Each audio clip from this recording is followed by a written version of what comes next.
दोस्तों, पार्ट 1 में आपने देखा कि चुन्नू और मुन्नू उस घर के पास अजीबोगरीब घटनाएं देखने के लिए जाते हैं। उसके बाद अचानक से ग्रैनी के घर का गेट खुलता है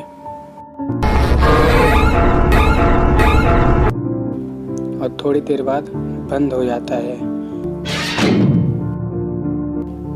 फिर चुन्नू जब नीचे देखता है तो मुन्नू अपनी जगह पे नहीं पड़ा होता है। अब देखते हैं आगे।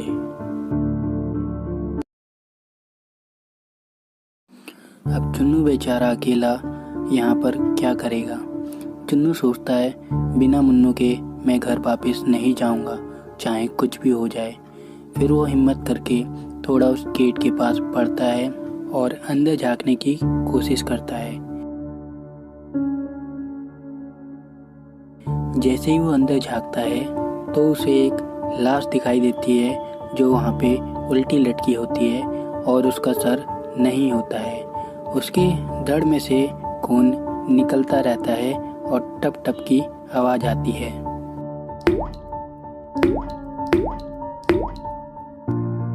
उसे देखकर चुन्नू बहुत ज़्यादा डर जाता है। उसे लगता है ये लाश मुन्नू की है और डर के मारे वो दुम दबा के वहाँ से भाग लेता है। भागते भागते वो सीधे घर पर पहुँचता है और सारी बातें गुल्ली और बुल्ली को बताता है। गुल्ली और बुल्ली सारी बातें सुनने के बाद समझ जाते हैं ये काम ग्रैनी का ही होगा, लेकिन वो सोचते हैं हमने तो ग्रैनी को मार दिया था, तो ये अब कौन आ गया है। तो गुल्ली और बुल्ली बिना डर के चुन्नू के साथ निकल जाते हैं और उस घर के पास वापस आ जाते हैं। जब वो घर के पास पहुंचते हैं तो उस घर का गेट खुला हुआ होता है। ऐसा लगता है जैसे कि यहाँ पे कुछ हुआ ही ना हो। गुल्ली और बुल्ली जब गेट के पास पहुंचते हैं तो वो चुन्नी से पूछते हैं कि तुमने वो लाश कहाँ पर देखी थी, यहाँ तो हमें कोई लाश नहीं दिखाई दे रही है।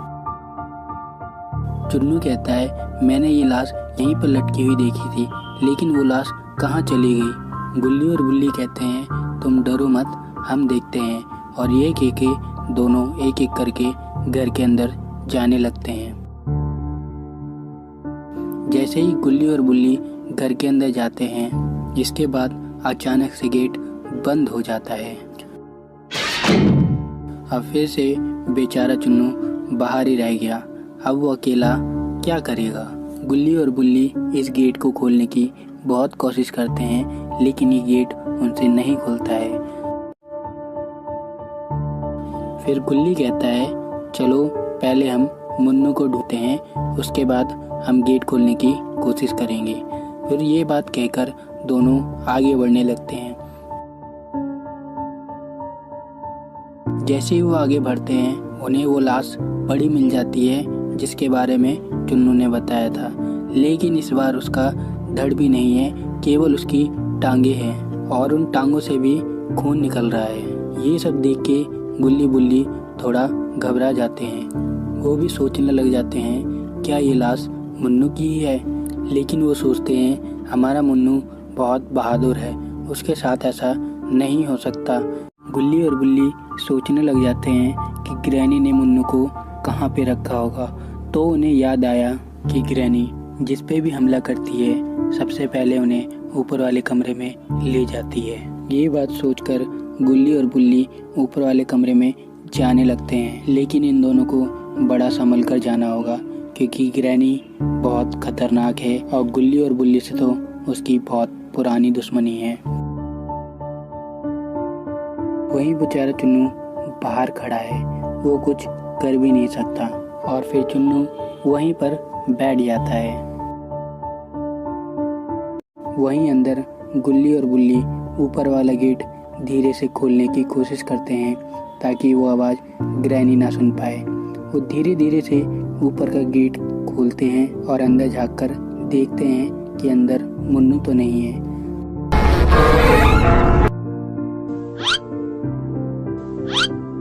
जब वो अंदर झांकते हैं तो उन्हें कमरे के अंदर कोई भी नहीं दिखाई देता। फिर वो धीरे धीरे नीचे आने की कोशिश करते हैं और दबे पांव नीचे ग्रैनी के किचन में आ जाते हैं। बस गुल्ली और बुल्ली को ये ध्यान रखना होगा कि वो गलती से भी ग्रैनी के सामने ना आ जाएं। गुल्ली और बिल्ली किचन में चारों ओर देखते हैं, लेकिन किचन में भी उसे मुन्नू नहीं मिलता है। गुल्ली बुल्ली से कहता है यहाँ पे भी मुन्नू नहीं है, अब हमें दूसरे कमरे में देखना चाहिए। लेकिन बुल्ली कहता है रुको, एक बार मैं उस वाले कमरे में देख के आ जाऊं जहाँ पे ग्रैनी अपना नाश्ता करती है। और ये बात कहकर बुल्ली उस कमरे में जाने लगता है। जैसे ही बुल्ली आगे बढ़कर उस कमरे के पास पहुँचता है और पास पहुँचकर वो अंदर झाँकता है तो उसे मुन्नू दिखाई पड़ता है। मुन्नू एक कोने में बेहोश पड़ा होता है।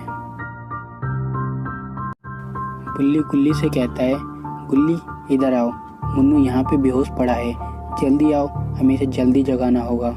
और बुल्ली तेजी से आगे बढ़ता हुआ जाता है। जैसे ही वो तेजी से आगे बढ़ता है उसके पैर से टकरा के वहाँ की कुर्सी गिर जाती है। लो भैया, अब इन दोनों की शामत आएगी। ये आवाज़ ग्रैनी ने सुन ली है। अब ग्रैनी इन दोनों को जिंदा नहीं छोड़ेगी। तभी वहाँ पे अचानक से ग्रैनी आ जाती है और वो गुल्ली और बुल्ली को देख लेती है। उन दोनों को देख के उसे याद आ जाता है कि इन दोनों की वजह से ही मैं मारी गई थी, और गुस्से के मारे वो लाल हो जाती है और सबसे पहला हमला गुल्ली पे करती है और उसे बेहोश कर देती है।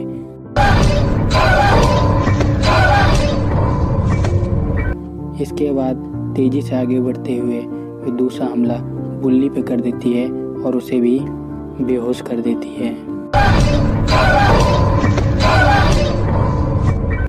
और दोनों को बेहोश करने के बाद वो उस जगह चली जाती है जहाँ पे वो टांगे पड़ी होती है और जाके उन दोनों टांगों को खा जाती है।